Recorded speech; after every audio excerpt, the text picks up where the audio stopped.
Before this video starts, I want to give a massive thanks to EB Agent J for suggesting this video. As if you are a $25 Top Chef tier member, you can actually suggest a video for me to make on this YouTube channel. Anyways, let's get straight into the video.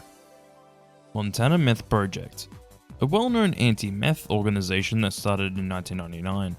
Their PSAs are very well known in the PSA community, and some of them are even remembered by the general public. The company has had quite an interesting history, and I will be talking about them in today's video. So let's not waste any time at all, and just get straight into the campaign's history.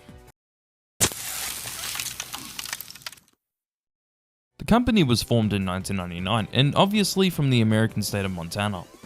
When the company was formed, meth use in teens in Montana was at 13.5%, so meth use in teens was quite a big issue across the state. Teens using drugs has been a big issue in America since the 80s, and it even seemed to still be a big issue in the 90s, even after a load of anti-drug PSAs in the 80s and early 90s. So here's the thing, I was going to talk about Montana Meth Project's first PSA, but that's the thing. No one really knows exactly what PSA was their first PSA. We have to assume what their first PSA is, as all of the company's PSAs are on their YouTube channel, but they didn't add in the description the year the PSAs aired. But I would have to assume that the company started releasing PSAs either late into 1999 or the year 2000. Even though the wiki says that Montana Meth Project didn't create a PSA until 2005, that doesn't really make sense to me. It doesn't make sense at all, as meth use dropped from 13.5% to 8.3% in the 6 years from when the company was created to when they released their first PSA. But throughout the 2000s, the company released PSA after PSA and even heaps of print ads that would go on billboards or that end up as posters. Have a quick search on Google and you'll find at least 20 of them. I can't show them on here because YouTube doesn't like that, unfortunately.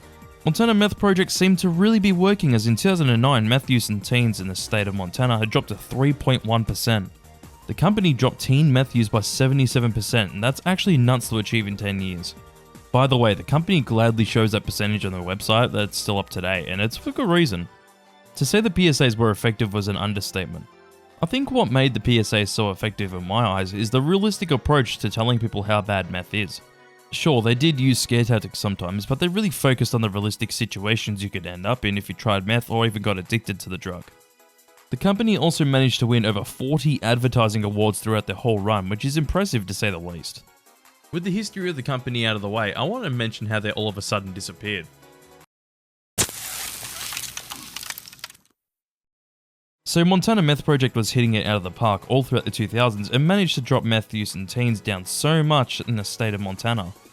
Because the company had done so well in Montana, they decided to expand to the neighbouring state of Wyoming in 2008. The PSAs were still quite similar after this, and they aired in both Montana and Wyoming. So things still seemed to be normal for the company, and they even pushed out quite a few PSAs in 2011. That was until the company seemed to have disappeared in 2012 after making a few PSAs about meth users telling their own stories about the things they did when they're on meth. I personally really like the last few PSAs Montana Meth Project made because they just let people that have used meth talk about their experiences.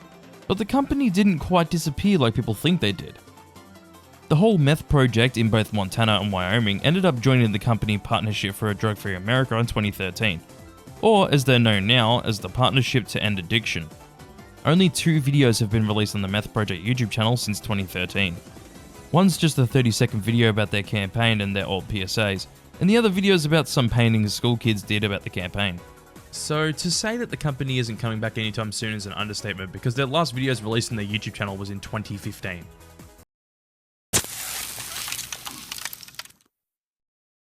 The whole history of this campaign is pretty all over the place, but their PSAs definitely made an impact. They were shown to be well done and effective by dropping teen meth use in Montana down 77%, and even winning advertising awards.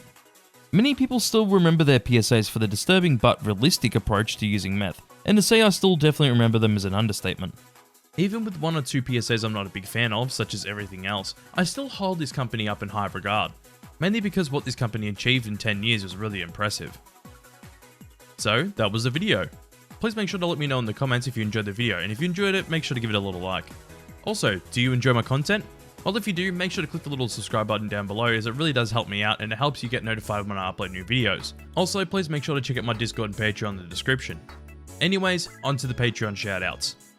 Massive shout out to the fellow patrons. Massive thanks for Diamond Pony to signing up to my $2 PSA Pirate tier. Also, massive thanks to Juliet Wakefield, Madeline Stringer, and Nostalgic Unicorn for signing up to my $5 pusher tier. Lastly, thanks to Fatima, EB Agent J, and Soy Sauce for signing up to my $25 Top Chef tier.